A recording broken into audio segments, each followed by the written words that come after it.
Bien, buenos días. En esta oportunidad vamos a hablar de lo que concierne a pie diabético infectado y terapia antimicrobiana. ¿Qué antimicrobianos dar? ¿Cuándo dar? ¿Por cuánto tiempo dar? ¿No? Bien, mi nombre es Juan José Montenegro, soy médico infectólogo del Hospital 2 de Mayo y del Centro de Investigaciones Biotecnológicas y Medioambientales de la Universidad de San Marcos. Y este tema va enfocado más que nada en cómo identificar aspectos importantes en cuanto a un paciente con una condición crónica como es el pie diabético y tener aspectos claves para saber en qué casos dar terapia antimicrobiana y por cuánto tiempo darla para evitar el uso irracional de antimicrobianos, ¿no? Entonces, ¿qué saber sobre pie diabético? Es importante saber que es una complicación tardía de una diabetes mellitus no controlada que va a afectar a nivel de la microvasculatura, ¿no? Va a tener un componente vascular que no va a permitir un intercambio adecuado de nutrientes como de oxígeno a determinadas zonas distales de los tejidos y que eso va a condicionar a procesos de necrosis y procesos de una inadecuada perfusión que va a condicionar más adelante a lesiones en estas zonas. Al ser una condición crónica es necesario evaluar, no es que sea tan de urgencia tratar, sino dar las evaluaciones respectivas, los exámenes necesarios y de acuerdo a eso tomar decisiones adecuadas que muchas veces más que el tratamiento antimicrobiano es el manejo quirúrgico. Tener en consideración que la microbiota en estas zonas de la piel es polimicrobiana, a predominio de gram positivos, gram negativos, y cuando ya hay un grado de isquemia, necrosis, podemos hablar de microorganismos anaerobios, ¿no? El enfoque es un enfoque para el pie diabético, un enfoque multidisciplinario en el que interviene mucho el clínico, ¿no? Generalmente en este caso el endocrinólogo, para lo que es la parte del control de la diabetes mellitus, ¿no? El cirujano, que muchas veces no solamente es el traumatólogo, el cirujano vascular, para valorar la posibilidad de tratar de ver cuál es el estado del componente vascular a ese nivel, y de todas maneras la medicina física y rehabilitación también va a ser muy importante en este aspecto. Nosotros nos vamos a centrar en la parte infecciosa, que es lo que justamente es el tema del día de hoy, así que no vamos a hablar más allá de aspectos avanzados de manejo quirúrgico. Entonces, ¿qué debemos precisar sobre pie diabético? Que no toda úlcera en un paciente con diabetes mellitus es una úlcera infectada, ¿no? Tener en cuenta la temporalidad, si es una úlcera que ya lo tiene bastante tiempo, tener en cuenta las características inflamatorias y tener en cuenta la condición clínica del paciente. Si el paciente viene por una úlcera que lo tiene 3 meses, que no tiene mayores manifestaciones adicionales, que no tiene compromiso sistémico, podemos estudiarla y podemos valorar adecuadamente qué hacer con esta úlcera. No necesariamente implica que la úlcera se deba a una infección y que sea motivo de inicio de antibióticos de amplio espectro o de antibióticos en general. Definir nuevamente, al igual que la presentación anterior, ¿no? Cuando mencionábamos de tratamiento antimicrobiano empírico, muchas veces el tratamiento antimicrobiano empírico se menciona la mayor posibilidad de cobertura de gérmenes, por tal motivo damos antibióticos de amplio espectro, que es lo que generalmente la mayoría recomienda, en la práctica han escuchado. Dicen, bueno, pie diabético, dale ciproclinda por lo menos, ¿no? Y en realidad ciprofloxacina con clindamicina es una terapia que en realidad deberíamos guardarlo para cuadros en los cuales hay osteomielitis o cuadros severos. La mayoría predominantemente, la cobertura predominante que debemos valorar es para gérmenes gram positivos, ¿no? Salvo que existan factores de riesgo para gérmenes multidrogo resistentes, factores de riesgo para Staphylococcus aureus meticilino resistente, ¿no? Hacinamiento, uso indiscriminado de quinolonas. Dentro de los últimos 3 meses el uso de quinolonas es un factor de riesgo para Staphylococcus aureus meticilino resistente. Por ese motivo también es importante no sobreusar, no utilizar en exceso las quinolonas en este caso, ¿no? Osteomielitis debe valorarse, en este caso, el tratamiento dirigido y con apoyo de imágenes. Muchas veces decimos, bueno, una radiografía es más que suficiente, sin embargo, la radiografía solamente me va a indicar si hay o no hay un compromiso óseo de manera general, pero no me ayuda para el seguimiento ni para ver la delimitación apropiada a nivel de partes blandas. Por tal motivo, el estudio de imágenes que mínimamente se debería hacer es con una tomografía contrastada con una resonancia que también puede darnos imágenes a nivel de partes blandas, ¿no? El tratamiento dirigido, ¿en qué consiste? En que yo una osteomielitis, al ser una osteomielitis por pie diabético, una osteomielitis crónica, debo intentar aislar a la gente antes de iniciar terapia antimicrobiana, salvo que el paciente esté con compromiso sistémico, ¿no? ¿Qué quiere decir? Tiene que haber un abordaje diagnóstico de la lesión, hacer un curetaje, hacer una biopsia intrasop de esta lesión para cultivarla y de acuerdo a eso dirigir la terapia antimicrobiana. Porque si yo voy a dar terapia de amplio espectro de manera empírica, no voy a saber si en realidad en una osteomielitis está yendo o no está yendo bien, ya que solamente me sirven los estudios de imágenes y marcadores inflamatorios que no necesariamente van a ser del todo efectivos en este caso. La mayoría de infecciones requiere alguna intervención quirúrgica definitivamente. Es una condición crónica que tiene algún componente vascular, algún componente necrótico y justamente más que el uso indiscriminado de antimicrobianos o el hecho de mencionar que los antibióticos pueden limitar la lesión, generalmente lo que vamos a ver es que el retirar la zona organizada, infectada, el retirar la zona que está generando este componente inflamatorio, sería de mucho más ayuda que el hecho de dar terapia antimicrobiana de manera prolongada. Entonces, en este caso no necesitamos de todas maneras que la mayoría de procedimientos sean sala de operaciones, sino que pueden hacerse de manera ambulatoria el debido debridamiento, ¿no? El retiro de colecciones en el caso de que hubieran, ¿no? Y justamente el retirar todo este tejido muerto, este tejido inflamatorio, me va a permitir reducir en gran cantidad todo este componente de complicaciones. Posterior a este retiro del componente inflamatorio, en esa zona específica en la cual ya ha sido limpiada, se podría tomar un cultivo para valorar la posibilidad de presencia de algún agente en particular que requiere un tratamiento específico que ya lo vamos a ver más adelante.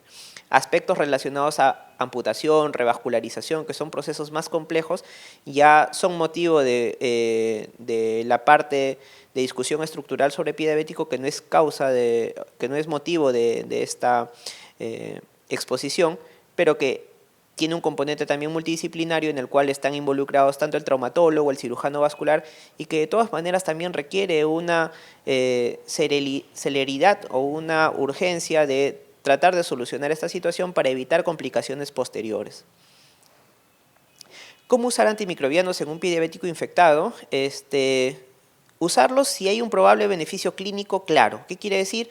Con el uso del antimicrobiano estoy seguro de que va a haber alguna mejoría en el caso del paciente. En este caso, ¿en qué tipos de pacientes? Pacientes que están con compromiso sistémico, procesos sépticos o algún grado de compromiso hemodinámico, ¿no? Si los pacientes están clínicamente estables y la lesión ya tiene buen tiempo, entonces hay que valorar otros parámetros antes de iniciar la terapia antimicrobiana. Usar el menor tiempo posible. ¿Cuánto tiempo se le da en muchos casos a estos pacientes con una úlcera? Hasta que cierre la úlcera, en algunos casos se han escuchado, ¿no? Y en realidad no debería ser así.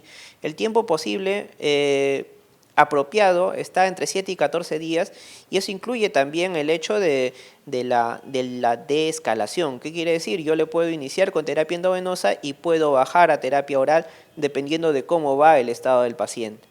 Entonces, utilizar el menor tiempo posible, pero se necesita, aparte de ello, la intervención quirúrgica, ¿no? Si hay severidad, no está mal iniciar una terapia temprana y agresiva, pero con los parámetros antes mencionados, ¿no?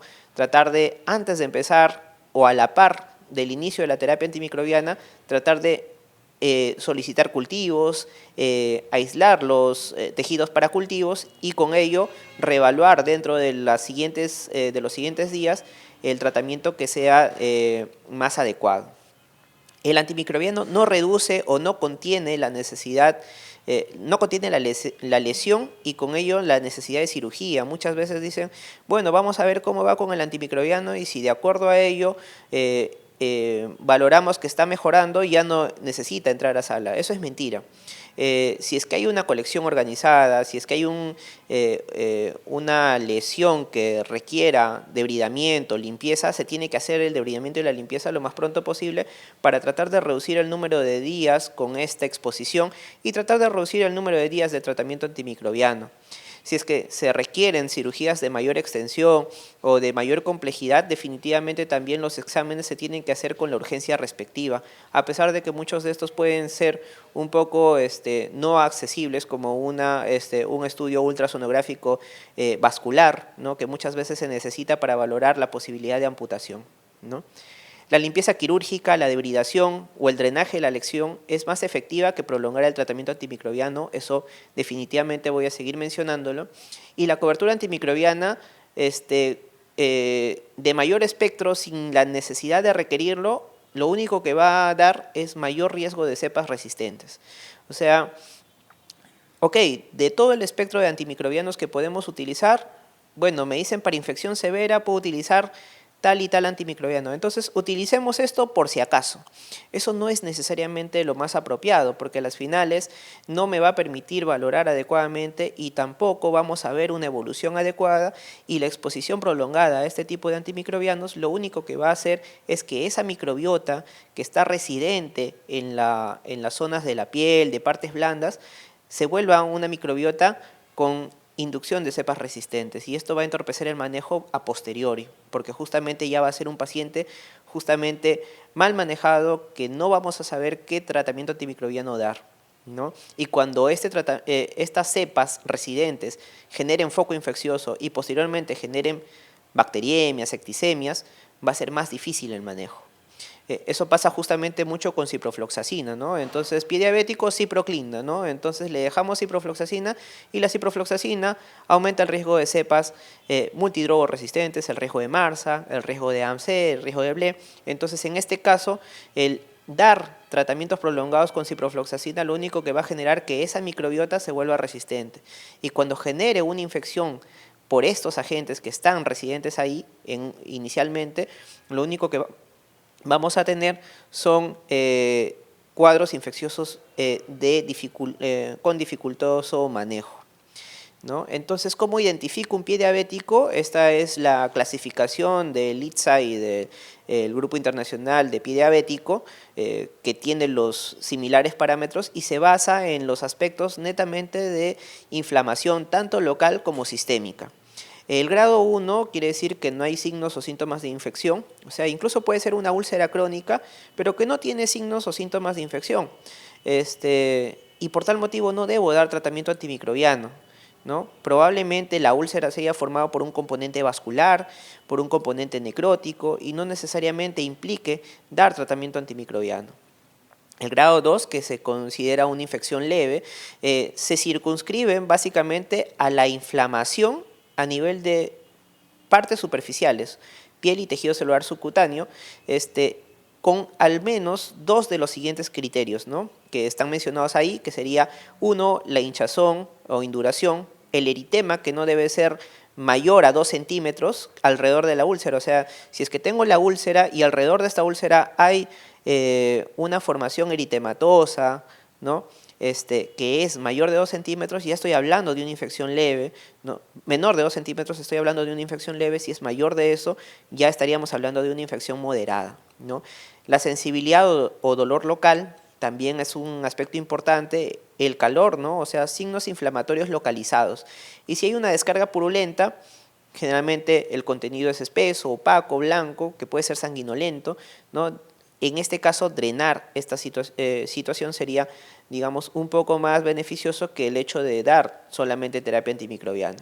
Hay que también tener en cuenta que hay otras causas de inflamación de la piel que pueden ser de tipo vascular, de tipo trombótico, por necrosis, que pueden simular descargas purulentas y que no necesariamente las sean, ¿no? Entonces, en este caso, hay que excluir estas causas para considerarla como infección. El grado 3 o el grado de pie diabético infectado moderado ya implica un eritema mayor de 2 centímetros de la zona específica de la lesión, con alguno de los siguientes parámetros, que sería hinchazón, sensibilidad, calor o secreción, ¿no? O infección de estructuras profundas. Mencionamos que en el grado 1 era todo superficial, piel y tejido celular subcutáneo. Estructuras profundas serían abscesos, osteomielitis, artritis séptica o fascitis, ¿no? Ahora, todo esto estaría de todas maneras localizado debido a que no se evidenciarían cuadros de respuesta inflamatoria sistémica, ¿no? No habría leucocitosis, no habría fiebre, solamente estaría localizado en la zona del pie, ¿no? Pero ya cuando hay evidencia de parámetros inflamatorios sistémicos del CIRS, ¿no? Por lo menos 2 de los siguientes, ¿no? Fiebre o hipotermia, taquicardia, taquipnia, ¿no? O una disminución en la presión de CO2, ¿no? Una leucocitosis o una leucopenia con desviación izquierda, ¿no? O si no hay compromiso de CIRS, hay una infección que asociados a esta presenta hipotensión, confusión, vómitos o un disturbio metabólico, considerarla como severa. Ahora, esta severidad en caso de pie diabético implica una terapia antimicrobiana más temprana, más rápida y también incluye una terapia antimicrobiana de mayor espectro. No implica severidad que estemos hablando de shock per se, pero el shock sí estaría incluido dentro de un pie diabético infectado tipo 4, ¿no? Pero no es que todo pie diabético infectado tipo 4 esté catalogado como shock. Entonces, ¿qué agentes son los más frecuentes en pie diabético infectado? Como podemos observar en este estudio último de los microorganismos aislados, podemos ver que es un 50-50 gram positivos y gram negativos, y de preferencia, ¿qué agentes son los más frecuentes? Podemos ver de los gram negativos enterobacterias, E. coli, Klebsiella y pseudomonas, ¿no? Pseudomonas en un 10%. En el caso de los gram positivos, lo que vamos a ver más frecuentemente son estafilococos, ¿no? Y en un cerca de 12 a 15% podemos ver estafilococo aureus meticilino resistente, o sea, un estafilococo que no es manejado con terapias antiestafilocócicas convencionales, ¿no? Estreptococos y enterococos también pueden estar dentro de este grupo, ¿no? Entonces la cobertura tiene que ser para este tipo de agentes, ¿no? Esta es otra serie, ¿no? Una síntesis de 5 estudios en el cual también se ve que prácticamente la frecuencia es muy parecida, ¿no? 50-50 microorganismos gram positivos y negativos, y dentro de ellas las enterobacterias a la cabeza, pseudomonas después en el caso de los gram negativos, y en el caso de los gram positivos, estafilococos siempre está presente y enterococos también con menor frecuencia, ¿no? Podemos concluir que la prevalencia tanto de gram positivos como gram negativos es muy similar en el aislamiento de infecciones por pie diabético. Enterobacterias y estafilococos son frecuentes, ¿no? El MARSA aproximadamente en 13% de las series, pseudomonas también. Entonces la cobertura va a ir dirigida a estos agentes. ¿Cuándo pensar en pseudomonas? ¿Cuándo pensar en MARSA? Justamente ahí vienen los parámetros o los criterios de factores de riesgo para considerar ampliar o no una terapia antimicrobiana de manera empírica. Entonces, una vez que ya identifico una lesión por pie diabético infectada, ¿qué es lo que no debo hacer? ¿No? Generalmente dicen, bueno, el pie está infectado, vamos a cultivar, vamos a hacer la limpieza y vamos a cultivar lo que hemos limpiado, y eso no es así, sino después de haber hecho la limpieza o la debridación, tomar la muestra, ¿no? Entonces, ¿qué no hacer? Cultivo de lesión clínicamente no infectada, o sea, si el paciente está clínicamente estable, no hay parámetros inflamatorios, es una úlcera crónica por un problema vascular, por un problema de necrosis, ¿no? Y no necesariamente implica la necesidad de cultivo. Entonces, saber diferenciar eso. La muestra sin limpieza o debridación de la herida, está una herida cochina, tómale muestra con un hisopo y mándalo a cultivo. Entonces ahí te va a crecer toda una microbiota abundante y mucho más. Si ha sido manipulada, vas a tener un montón de gérmenes que no necesariamente son los agentes a considerar. Entonces, una toma de muestra sin limpieza no es lo adecuado. Frotando la herida o por drenaje de la herida, ok, estamos sacando la pus y de esa pus coge un poco de muestra y mándala a cultivo. Eso tampoco es lo apropiado. Lo que se tendría que hacer es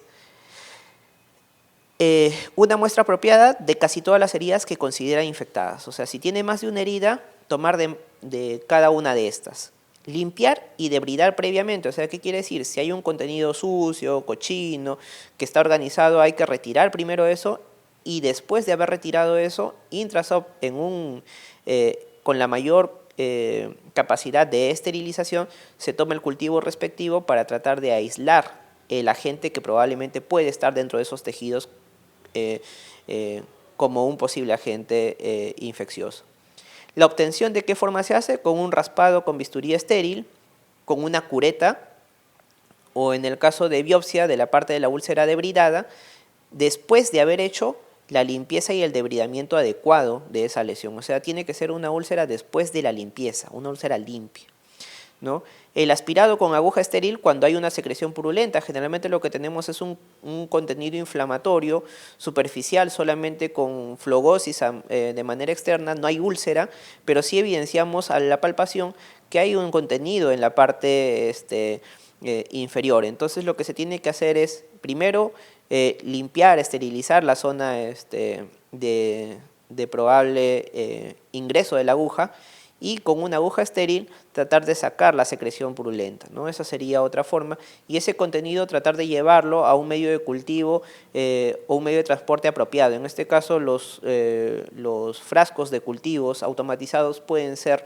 de buen rendimiento, ¿no? El envío es rápido, en un recipiente estéril, en un medio de transporte apropiado, y que debería incluir cultivo para gérmenes anaerobios, que generalmente en la mayoría de nuestros hospitales no está presente, ¿no? Pero debería estar incluido. Y el GRAM de ser posible, ¿no? Una muestra adicional para GRAM. Entonces, cuando hay una lesión por pie diabético infectada, en el cual yo inicialmente le tomo una radiografía del miembro inferior y evidencio que hay osteomielitis, ¿qué es lo que tengo que hacer? Tengo que identificar el foco en particular y definirlo de manera adecuada. Una radiografía no necesariamente me ayuda del todo, solamente me ayuda a delimitar que hay un componente óseo, pero lo que sí me va a ayudar más es una tomografía, una resonancia, ¿no? Para valorar tanto la parte ósea, la parte medular y la parte de tejidos blandos, ¿no? Ver que no haya una enfermedad arterial periférica clínicamente significativa, ¿no? La necesidad de un cirujano experimentado que pueda tomar una biopsia adecuada, ¿no? De la lesión para cultivarla, ¿no?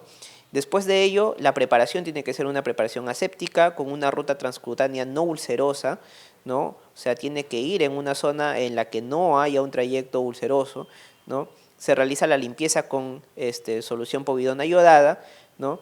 Y el lugar tiene que estar a por lo menos 20 milímetros de la úlcera, ¿no? Puede ser con aguja de tamaño de número 10 o 12 o una 16 con trocar para hacer una toma de médula, ¿no?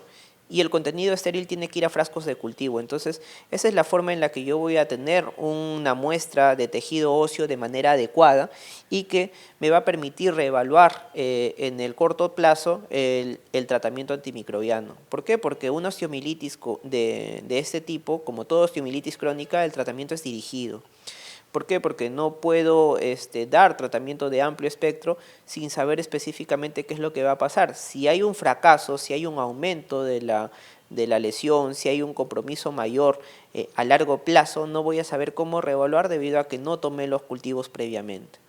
Post biopsia, definitivamente, básicamente lo que se va a hacer después de la limpieza, la cobertura de esa zona de lesión, y el manejo de antimicrobianos según la necesidad. Si es que el paciente está clínicamente estable, podemos valorar también el inicio diferido del tratamiento dependiendo de los parámetros inflamatorios y de la condición clínica del paciente. Entonces, ¿qué antimicrobianos voy a dar en un pie diabético infectado? Ok, siempre vamos, ¿no? Ya, ¿qué es lo que voy a dar? Viene el paciente, ¿qué puedo hacer por él? Me va a decir, doctor, deme algo, ¿no? Y no debo quedar mal. Antes que eso, lo importante es definir bien la lesión y valorar la limpieza, el drenaje o la solución en la medida de lo posible de esa lesión. Con eso ya he ganado un 80% porque a las finales, si yo retiro una colección organizada, si yo retiro un tejido organizado que está generando un foco inflamatorio, es altamente probable que todos los demás parámetros se reduzcan porque ya no está el agente en esa zona. Entonces lo importante es tratar de solucionar esa lesión en la medida de lo posible. Ahora, en relación al tratamiento antimicrobiano, si es una lesión por pie diabético leve o moderada, podemos dar terapia antimicrobiana de manera oral o endovenosa, ¿no? La terapia antimicrobiana de manera oral de elección, acá estoy mencionándoles algunas guías, ¿no? Se ha tratado de hacer digamos, un consenso de la mayoría de recomendaciones, en el cual justamente el tratamiento de elección podría ser con amoxicilina y ácido clavulánico por un periodo no mayor de 7 días, vía oral, ¿no? Si es que la lesión es leve o moderada, ¿no? Y si es que no hay factores de riesgo para pensar en gérmenes multidrogoresistentes. Una alternativa sería cefazolina o cefalexina, ¿no? Si es que quiero darle endovenoso vía oral, ¿no? Es una cefalosporina de primera generación con un buen espectro para estafilococos meticilino sensible, ¿no? La disponibilidad en muchas guías mencionan la flucloxacilina, ¿no? Como terapia de elección, ¿no? Dependiendo de la disponibilidad, cualquiera de estos puede ser utilizado en un primer momento. En un paciente que ha tenido previo tratamiento antimicrobiano, justamente estos pacientes que están con uso indiscriminado de quinolonas, clindamicina, ¿no? Se podría utilizar doxiciclina como un antimicrobiano vía oral, ¿no?